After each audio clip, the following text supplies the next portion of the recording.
ओम श्री गणेशाय नमः। मित्रों, आज इस वीडियो के माध्यम से हम बात करेंगे श्री रामचरितमानस अरण्याकांड से। ये प्रसंग हमने लिया है और हम कल अपने पिछले वीडियो में मित्रों बात कर रहे थे सबरी से श्री रामचंद्र जी जाकर के मिलते हैं और सबरी श्री रामचंद्र जी का स्वागत करती हैं और फिर श्री रामचंद्र जी को बताती हैं कि आप पंपासर जब जाएंगे तो वहाँ सुग्रीव से मिलने की बात वो करती हैं। और उसी के आगे का मित्रों आज नारद और राम संवाद पे हम चर्चा करने वाले हैं। ये अरण्यकांड से श्री रामचरितमानस से मित्रों हमने लिया है प्रसंग और आज इसी पे चर्चा होगी।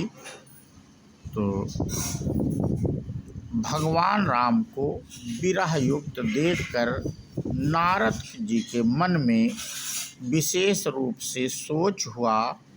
उन्होंने विचार किया कि मेरे शाप को स्वीकार करके श्री राम जी नाना प्रकार के दुखों का भार सह रहे हैं, दुख उठा रहे हैं।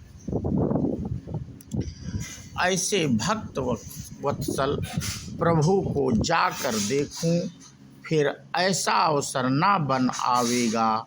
यह विचार कर नारद जी हाथ में बीड़ा लिए हुए वहाँ गए जहाँ प्रभु सुखपूर्वक बैठे हुए थे। पंपासर के पास बैठे थे मित्रों, एक पेड़ की छाया में, और वे कोमल वाणी से प्रेम के साथ बहुत प्रकार से बखान कर रामचरित का गान करते हुए चले आ रहे थे। दंडवत करते देख श्री रामचंद्र जी ने नारद जी को उठा लिया और बहुत देर तक हृदय से लगाए रखा। फिर स्वागत कुशल पूछकर पास बैठा लिया। लक्ष्मण जी ने आदर के साथ उनके चरण धोए। नाना विधि विनती करी प्रभु प्रसन्न जी जानी। नारद बोले बचन तब जोरी सरोरुह पानी। बहुत प्रकार से विनती करके और प्रभु को मन में प्रसन्न जानकर तब नारद जी कमल के समान हाथों को जोड़कर वचन बोले। हे स्वभाव से ही उदार श्री रघुनाथ जी, सुनिए। आप सुंदर अगम और सुगम वर के देने वाले हैं। हे स्वामी, मैं एक वर मांगता हूँ, वह मुझे दीजिए। यद्यपि आप अंतर्यामी होने के नाते सब जानते ही हैं। श्री रामचंद्र जी ने कहा, हे मुनि, तुम मेरा स्वभाव जानते ही हो। क्या मैं अपने भक्तों से कभी कुछ छिपाव करता हूँ?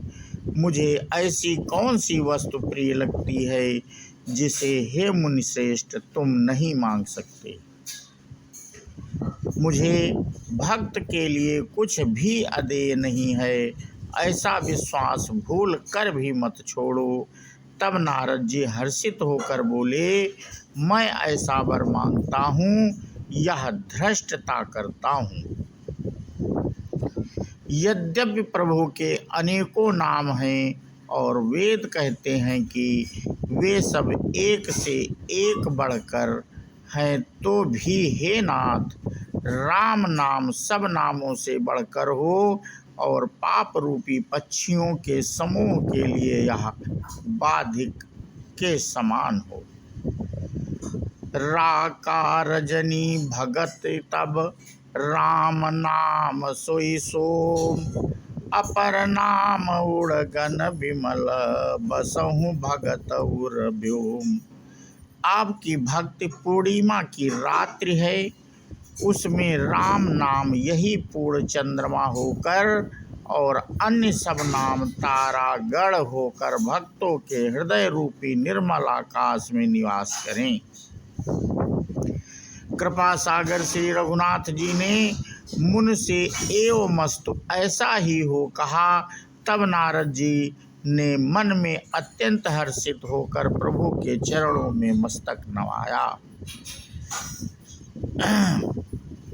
श्री रघुनाथ जी को अत्यंत प्रसन्न जानकर नारद जी फिर कोमल वाणी बोले, हे राम जी, हे रघुनाथ जी, सुनिए, जब आपने अपनी माया को प्रेरित करके मुझे मोहित किया था तब मैं विवाह करना चाहता था।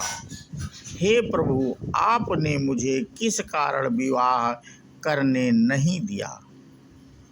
प्रभु बोले, हे मुनि, सुनो, मैं तुम्हें हर्ष के साथ कहता हूँ कि जो समस्त आशा भरोसा छोड़कर केवल मुझको ही भजते हैं, मैं सदा उनकी वैसी ही रखवाली करता हूँ जैसे माता बालक की रक्षा करती है। छोटा बच्चा जब दौड़कर आग में सांप को पकड़ने जाता है तो वहाँ माता उसे अपने हाथों अलग करके बचा लेती है। सयाना हो जाने पर उस पुत्र पर माता प्रेम तो करती है परंतु पिछली बात नहीं रहती, अर्थात मातृपरायण शिशु की तरह फिर उसको बचाने की चिंता नहीं करती, क्योंकि वह माता पर निर्भर ना कर अपनी रक्षा आप करने लगता है। ज्ञानी मेरे प्रौढ़ सयाने पुत्र के समान हैं और तुम्हारे जैसा अपने बल का मान ना करने वाला सेवक मेरे शिशु पुत्र के समान है। मेरे सेवक को केवल मेरा ही बल रहता है और उसे ज्ञानी को अपना बल होता है, पर काम क्रोध रूपी शत्रु तो दोनों के लिए हैं। भक्त के शत्रुओं को मारने की जिम्मेदारी मुझ पर रहती है, क्योंकि वह मेरे परायण होकर मेरा ही बल मानता है, परंतु अपने बल को मानने वाले ज्ञानी के शत्रुओं का नाश करने की जिम्मेवारी मुझ पर नहीं है। ऐसा विचार कर पंडित जन बुद्धिमान लोग मुझको ही भजते हैं, वे ज्ञान प्राप्त होने पर भी भक्ति को नहीं छोड़ते। काम क्रोध लोभादि मद प्रबल मोह कै धारी, तिन महायति दारुण दुखद माया रूपी नारी। काम क्रोध लोभ और मद आदि मोह अज्ञान की प्रबल सेना है। इनमें माया रूपणी माया की साक्षात मूर्ति स्त्री तो अत्यंत दारुण दुख देने वाली है। हे मुनि सुनो, पुराण वेद और संत कहते हैं कि मोह रूपी वन को विकसित करने के लिए स्त्री बसंत ऋतु के समान है। जप तप नियम रूपी संपूर्ण जल के स्थानों को स्त्री ग्रीष्म रूप होकर सर्वथा सोख लेती है।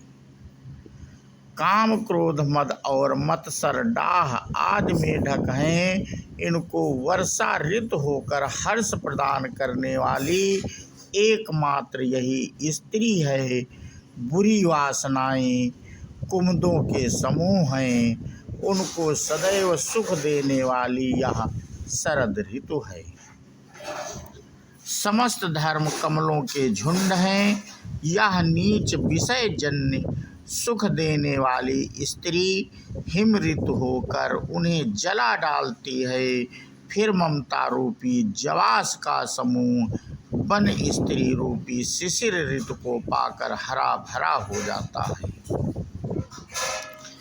पाप रूपी उल्लुओं के समूह के लिए यह स्त्री सुख देने वाली घोर अंधकारमयी रात्रि है। बुद्धि बलशील और सत्य ये सब मछलियां हैं और उनको फंसा कर नष्ट करने के लिए स्त्री बंसी के समान है। चतुर पुरुष ऐसा कहते हैं। अवगुण मूल सूल प्रद प्रमदा सब दुख खानि। और ताते कीनि निवारण मुनि मैं यह जिय जानी। युवती स्त्री अवगुणों की मूल पीड़ा देने वाली और सब दुखों की खान है। इसलिए हे मुनि, मैंने जी में ऐसा जानकर तुमको विवाह करने से रोका था। श्री रघुनाथ जी के सुंदर वचन सुनकर मुनि का शरीर पुलकित हो गया और नेत्र प्रेमाश्रुओं के जल से भर आए। वे मन ही मन कहने लगे, कहो तो किस प्रभु की ऐसी रीति है जिसका सेवक पर इतना ममत्व और प्रेम होता है।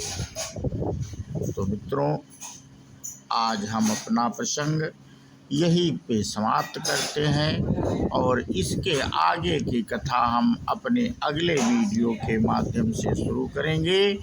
बोलो सियावर रामचंद्र जी की जय हो, हनुमान जी की जय हो। जय हिंद, जय भारत, वंदे मातरम।